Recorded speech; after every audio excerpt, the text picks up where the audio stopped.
Hello, lovely people. Now, for those of you that missed our session last Wednesday and haven't had a time to catch the VOD before tomorrow's game, here is a quick summary. Our session began exactly where the one before left off, with the manhunt of Sefek Caltro.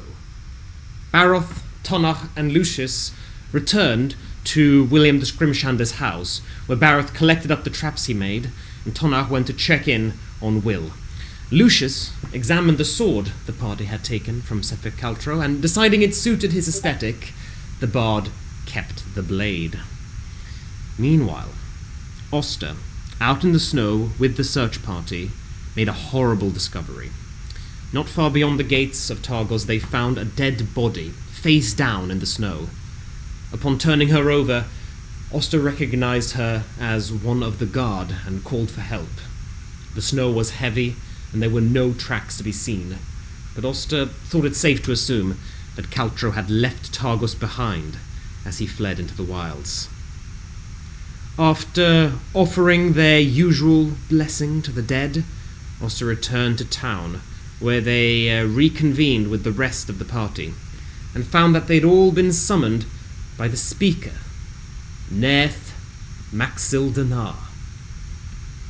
The party discussed tactics as they walked in circles around the town, leaning on Lucius' local knowledge and discovering from the Triton Bard that Maxildanar is considered both savvy and cutthroats by the locals, prioritizing money and business over all else. He's also rumored to be a member of the Zentarim, a loosely connected organization of thieves and ne'er-do-wells. Upon arrival at the speaker's office, the party finds that Maxildanar is not happy with them for revealing the murder and or the murderer and calling out for the guard to find him. Not because murders aren't bad, you understand, but because the speaker wouldn't want to upset the already distressed folks of Targos. Baroth remains silent throughout. Lucius is charming, while Oster and Tonach struggle to veil their anger and hostility. Maxildanar attempts to buy the group off with a bottle of wine, suggesting that they keep their heads down for a bit. The party checks in with Will, the Scrimshander, who has decided to leave Targos for Bryn Shander. Also suggests that the party might escort Will to Bryn Shander in exchange for 2 gold each upon arrival, and Will accepts. After some discussion, they discover a rumour about Caer Dineval, the town Caltro is from. The speaker from Caer Dineval hasn't been seen in a long time, but strange figures have been seen coming and going from the castle that is the speaker's home. 3 days later, and keeping their head down and quietly making some silvers, the party heads out into yet another blizzard to accompany Will to Bryn Shander. A few hours out of the city, however, they hear the stomp of immense footsteps and hide off the road just in time from a frost giant leading a mammoth.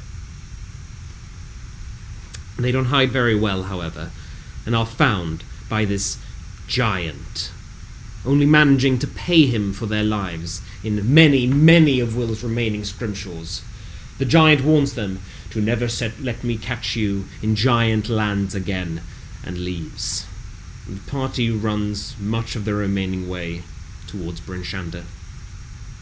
Here, they are paid by Will, who parts ways with them amicably enough. Checking the notice board, they discover that the people of Lonelywood are being attacked by a giant white moose.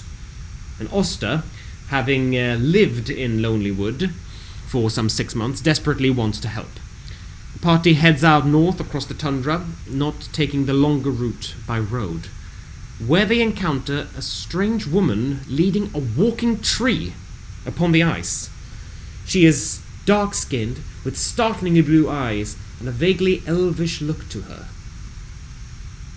Now, Oster recognizes that the magic used to make a tree walk is a very popular and powerful spell, awaken, that they haven't seen you since they left the Feywild. Barroth suddenly makes the connection to the speaking plesiosaur and that the party encountered in Bremen, and the elvish woman who brought it to thought. "Do you know someone called Ravison?" he asks, and she reveals that she is Ravison. Oster, nervous of someone displaying power that he hasn't seen since the Feywild, encourages the others to leave it, but not before they have revealed that they heard her name from the talking plesiosaur. Arriving in Tourmaline some hours later, they find the townsfolk gathered around the speaker, an orc named Orus Masju. He is insisting that they simply cannot reopen the mine. Oster, still angry about the lies told by the speaker of Targos, cuts in that kobolds generally can be reasoned with for food, and surely 7 kobolds can be dealt with. Orus buckles and reveals all. There is something much worse in the mine, coming up from the deepest shaft, perhaps even from the Underdark far below. And it has been killing miners and kobolds alike. The party agrees to head to the mine in the morning, as 50 gold is offered to clear it.